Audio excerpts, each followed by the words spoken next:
خیانت است. همکاری در زنا خیانت است.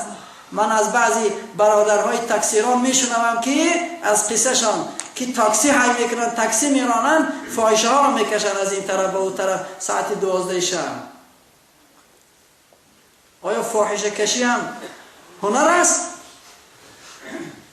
یا که میشنوم که میکابند دخترهای ملت ما تاجک ها را به ملت های بیگانه میفروشند.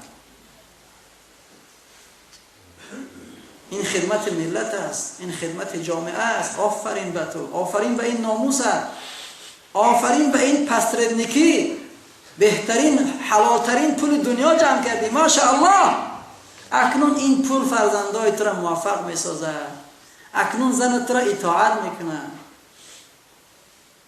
تو در همین حالی که من فقط تکثیران ها را گفتم، غیر از تکثیران هم دیگر هستن، همه تکثیران ها نیستن.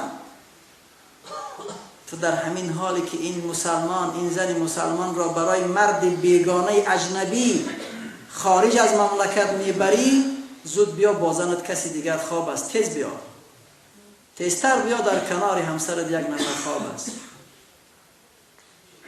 دیر نکن. من دق الباب سمع الجواب.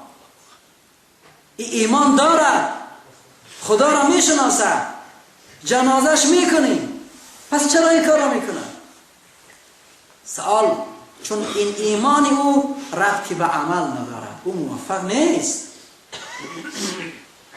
او موفق نیست. ایمانش ربطی به علم نداره، آگاهی در مبنای ایمانش پیدا نکرد که من چرا باید ایمانی به خدا داشته باشم. ایمانش پژمرده است. ایمانش او را بر سرمنزل مقصود به سربلندی نمیرساند.